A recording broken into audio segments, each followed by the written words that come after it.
Hello. I am getting on here to talk about some things in the CrossFit adaptive space in particular.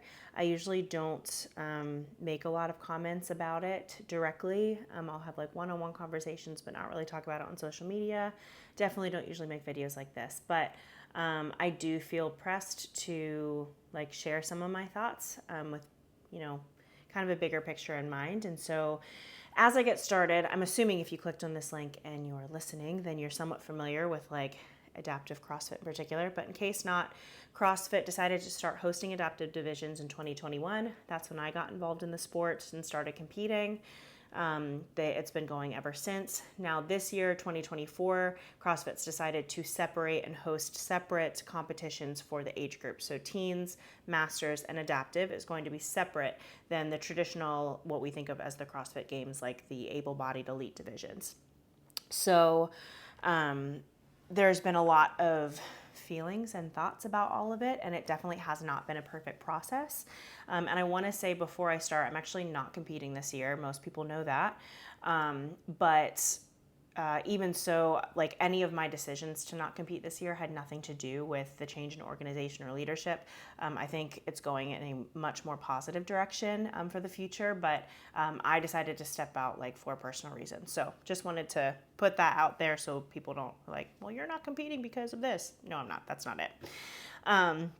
And also, as I go into this, because I'm going to be really honest, guys, some of the things that I have to say, people probably might be surprised to hear, and my guests won't really enjoy hearing, or maybe even want to be upset with me for it. But it's how I truly feel. And as there's a lot of emotion around this, and rightfully so. However, I want everyone to keep in mind at the end of the day, no matter what you think, no matter what, like, you know, what wave of the spectrum your opinion is on in this, we all ultimately want the same thing for adaptive CrossFit. And I have notes here so I don't like forget some things. But at the end of the day, we all want the same thing, I would hope. And that is for more viewership and eyes on adaptive CrossFit and in that space, more money to adaptive athletes. And that includes like bigger prize purses, more sponsorships, and more opportunities to compete in general.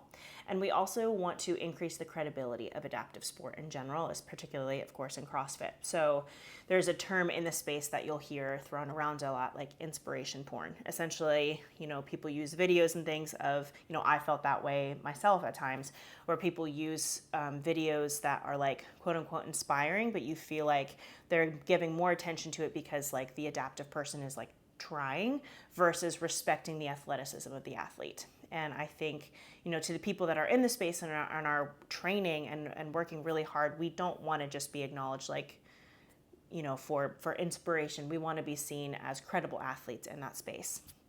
So again, ultimately, all of those things, more money, sponsorships, and opportunities to compete. Like at the end of the day, ultimately, we all want adaptive CrossFit to grow. We don't want it to go away. We want it to get better, improve each year, more people involved, more credibility, all the things. So as I continue here, I'm a little bit nervous, but anyway. So also before I like go into these specific things that I wanted to respond to of what I've been seeing, to share just briefly a little bit of my experience, probably more so than I have on social media, and with the purpose being that before I state all my opinions, you guys know and understand where I'm coming from. So I started competing again in 2021.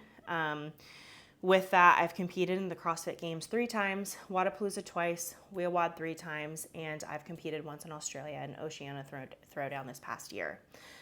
All of them have been, like, I've grown as an athlete through all of it. Definitely has not been perfect. I have lost money for every competition, and that's not specific to me.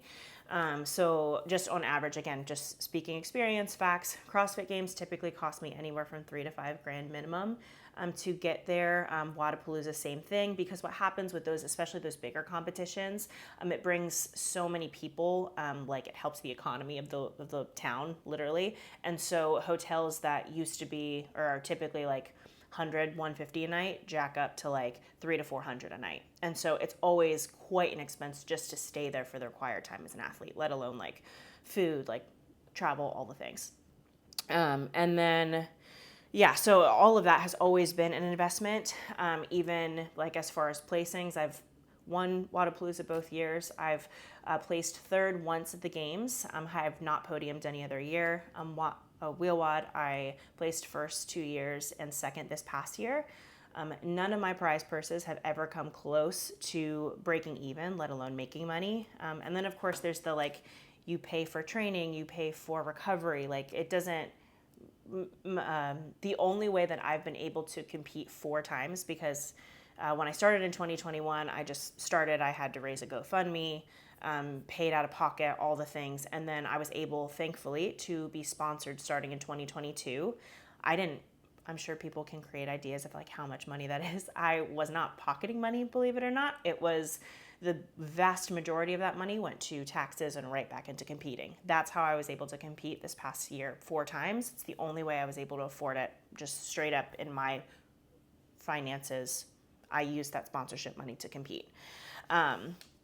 With that as well, I've had a lot of different experiences as far as programming in adaptive sport. It can be very, very messy, for lack of a better way of saying it. Everyone's adaptation is unique to them. There's above knee, there's below knee. That applies to all of the categories, but I'm going to speak to what I know, the lower extremity division.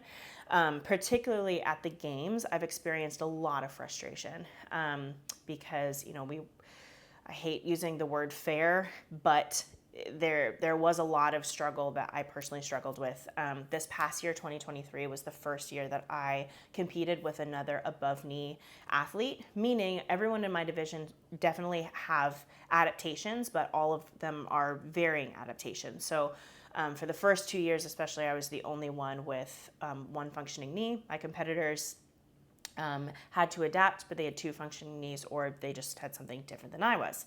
Even so, I was asked to complete the same weight, the same reps, everything the same as everyone else in the division.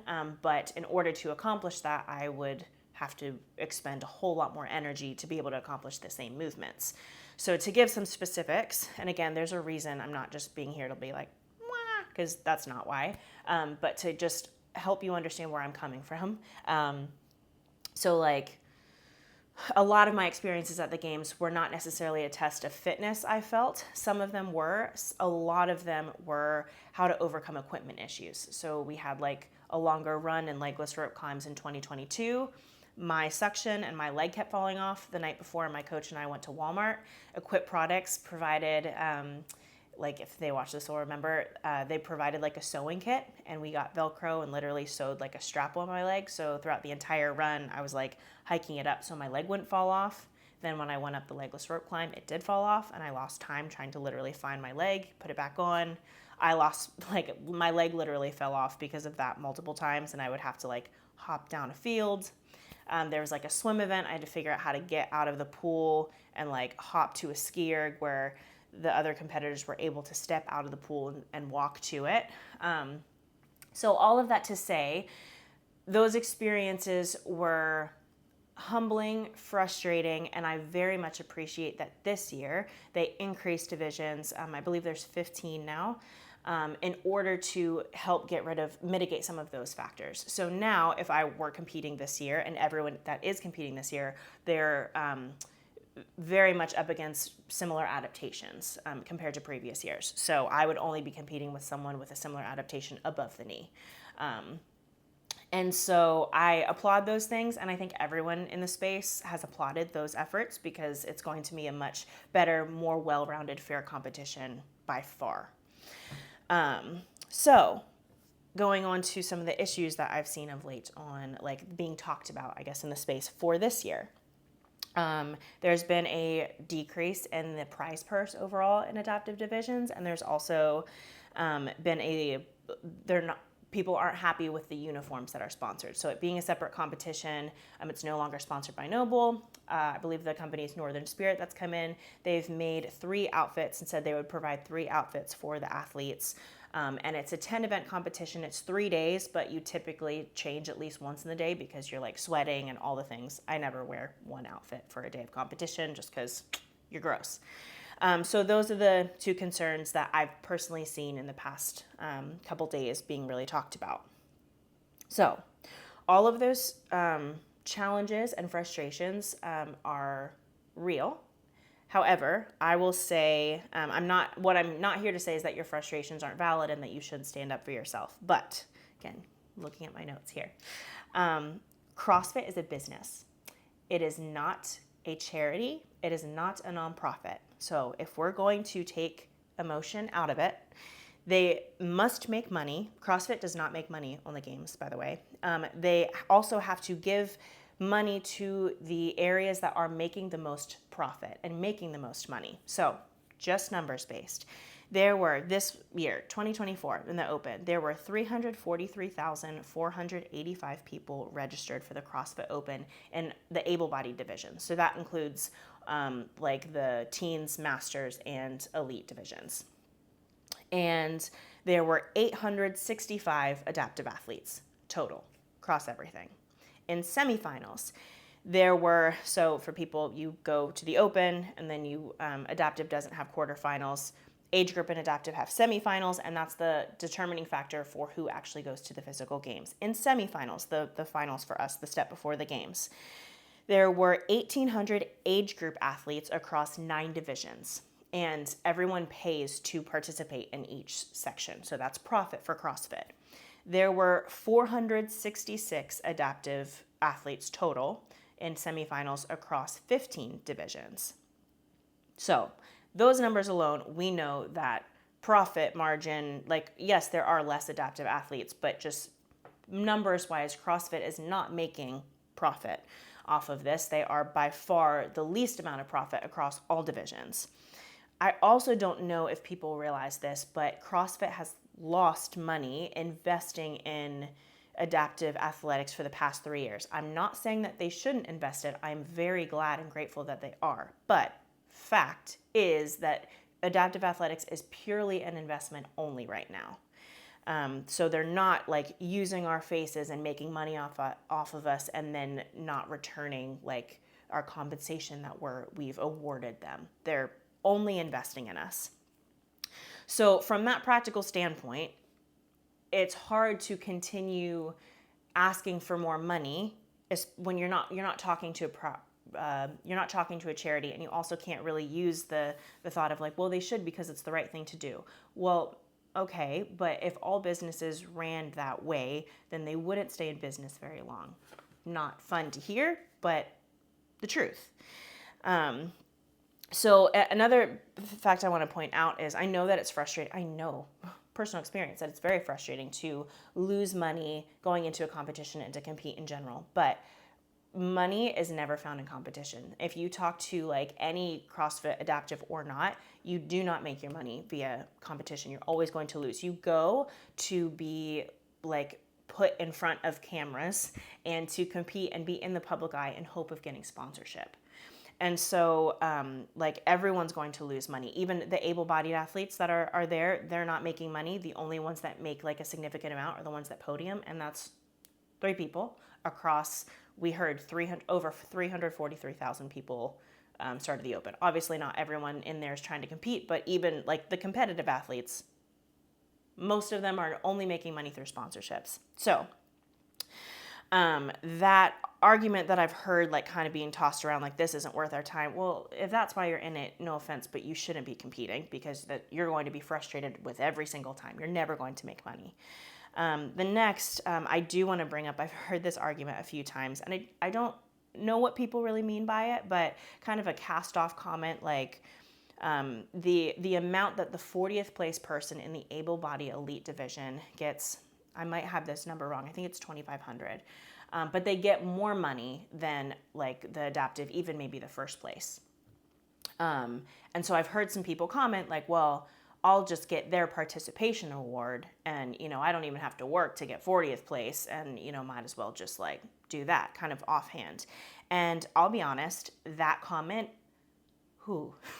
lights me up a lot. I despise it because those people that have worked, there's about 300,000 able-bodied elite athletes working to get to the games. Yes, of course, again, I know not everyone is serious about it, but there is a ton of competition to get there. Those athletes have put in years of work and reps and skill and are should be taken just as seriously as adaptive athletes, one. And I've gotten the opportunity, thankfully, to be able to work alongside some of those athletes in the last 2 years in particular. And I can say for a fact, not a fake humble, a fact, that those athletes at the games would beat my ass in my same workouts with my weight and my reps, mimicking my adaptation. They might have a few times where they're figuring out weight distribution, certainly all of that. But even so, they would still beat me at my own workouts because they are more skilled, more fit, and they have more experience than I am. It doesn't mean that I'm a bad athlete. It doesn't make me less than. But between the two, myself and them, they are further along in their journey. And adaptive CrossFit, I won't speak for every adaptive athlete, that might be the case. I know there are exceptions, but competitive adaptive CrossFit has officially started in 2021. So for the most part, you can say that for everyone. Those able-bodied elite athletes that have worked to get to the games are further along in their fitness journey, that we as adaptive athletes still need many more years and hours and reps of practice, not making us less than, not making us worse, but we are not there.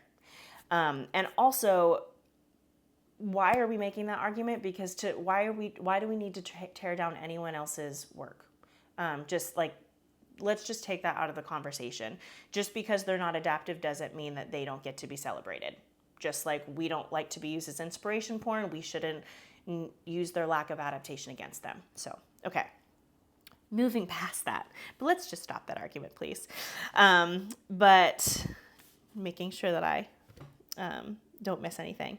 The second part, we talked about uniforms, and I do understand like that frustration, 100%. If you need to do laundry at the end of the day, you're exhausted. You don't want to have to think about that, and I understand the feeling, the frustration of that. However, this is a separate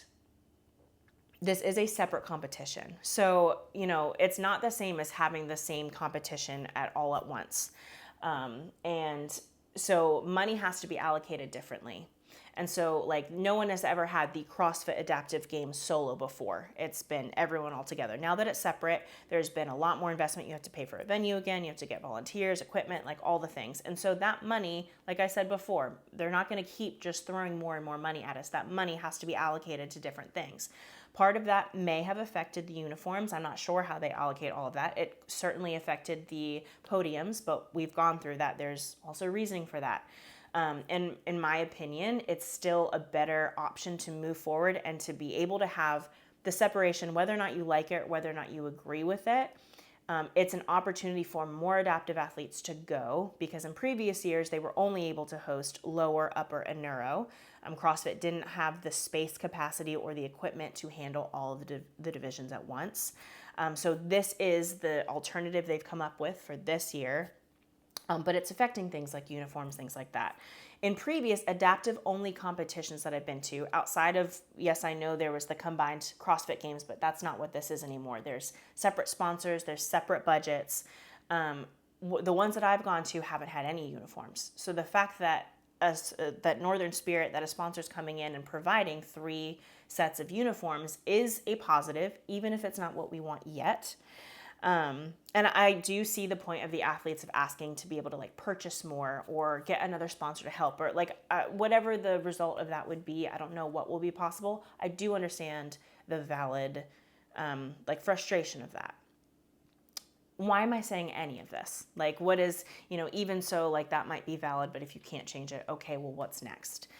The reason that I wanted to create this video is that, I'm beginning to see a trend where if something, not beginning, I've seen the trend, but there's almost an instinct that we have that when something happens and we don't like it, the instinct is to get onto social media immediately and to share how we feel. It's usually, again, in the moment, it just happened, we're angry, we're upset, we're showing that emotion on social media, we're tagging people, we're tagging leaders in CrossFit who, quite frankly, they're not paying attention to this. That's not even their job. So tagging those people is not making them see your case. It's making them see adaptive. They're complaining.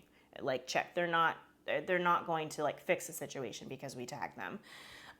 But I see this happen, and I do understand the point that we feel like we need to stand up for ourselves, because we do. But I think I would like everyone, myself included, to take a moment to step back before we do that and think about the bigger picture of why we're getting on to say what we're going to say. Social media has power.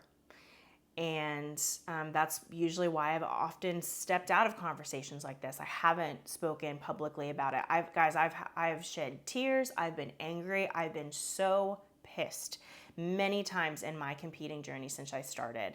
And I've worked very hard to not reflect that in certain spaces, because I know the weight of it will hold.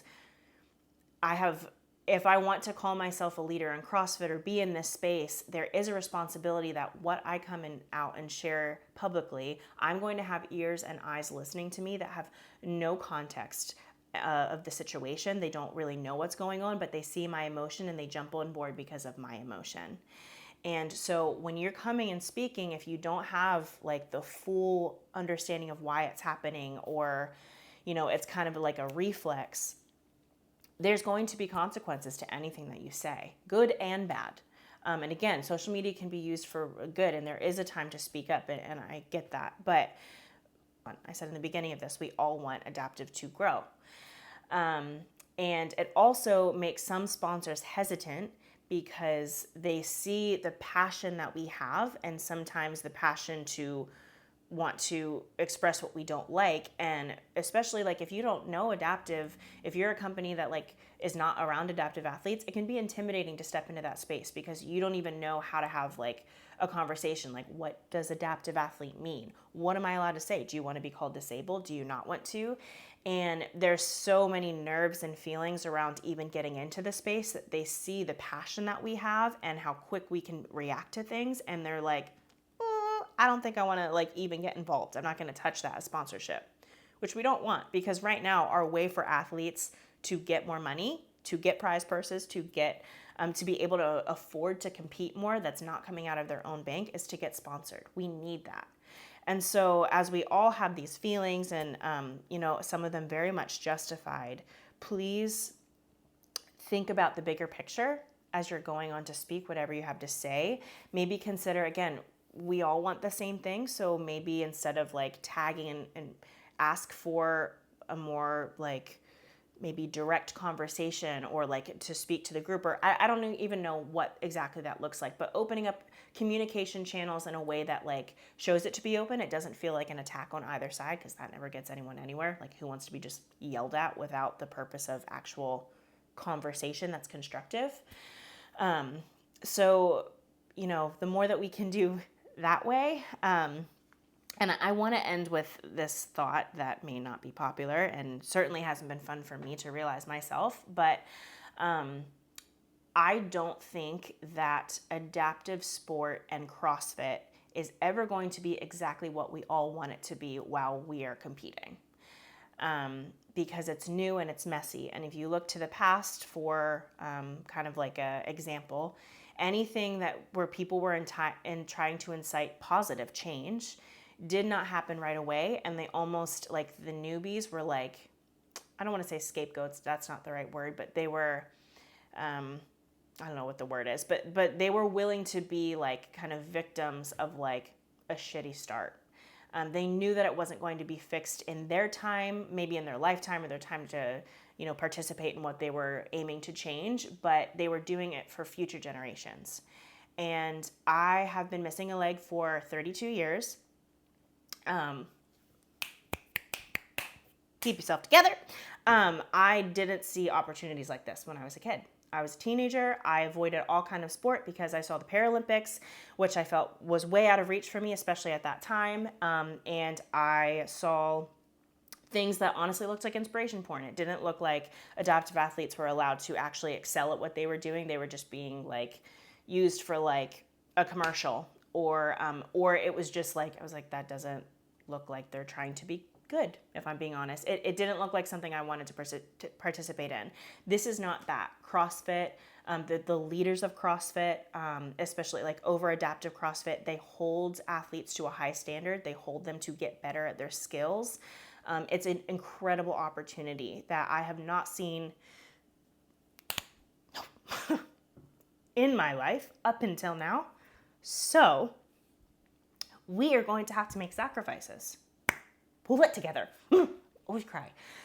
We're going to have to make sacrifices because we want the next generation to not have that experience. We want them to start. I hope that there are girls that are like 12, 14, 16 and be like, I'm going to start CrossFit if they're missing leg or a limb or have some kind of disability that they want to overcome and get in the gym. And I want them to be way better than me at my age, which means they start now, which means they see the opportunity, they want to get involved. They don't see a bunch of negative media around it. They see, yeah, maybe it's not perfect, but like, I'm definitely going to do that. And I think we should all agree that that's what we want, but that also is easy to say and hard to live out because it means sometimes that we have to take sacrifices and hits on things in order to keep communication open and see that it will get better, but it won't get better right away. And we have to kind of be willing to take the long haul route over the immediate fix my demands rather than where can we compromise, how asking, okay, clearly like this is what's happening, we're not profiting. What numbers do we need to bring to CrossFit?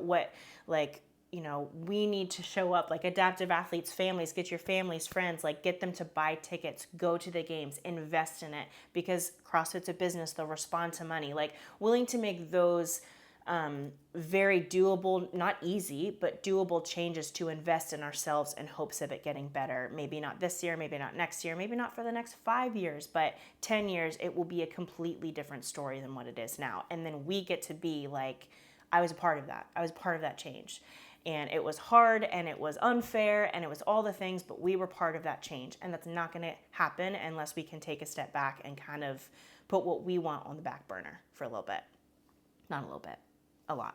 So, and all of this, like, I think the things that we can focus on right now, if there's a better way to open up communication with CrossFit, great. But at the end of the day, one of the hardest lessons I've had to learn is that you can't control other people. You can only control ourselves. And so worst case scenario, if communication doesn't open up the way that we want it to, the uniforms, all of that doesn't change. The things we can control is who we are as athletes and how we carry ourselves. And I think that will only be positive because it still opens up chance for opportunity. So adaptive athletes, if you're watching this, whether or not you're competing this year or you want to next year, please, get involved. I will be at the Adaptive CrossFit Games, even though I'm not competing. I will pay my way. I will happily be there to support. And I will, I want other people to get involved. So I encourage you to do that. I also encourage you to become the best athlete you can be. We always say we want to push our limits, but truly if you don't have a skill, if you don't have work on those things, work on your weaknesses, there are things that I said even 3 years ago, I can't do that because of my adaptation. And it was actually a lack of practice, fitness, and skill, not my adaptation that was holding me back. And I have since learned that. So I'm still continually learning that. I am nowhere near the athlete that I hope to be in a few years. And I hope that we all have that mindset going into a competition. Nothing is given, it's earned. Competing is a privilege.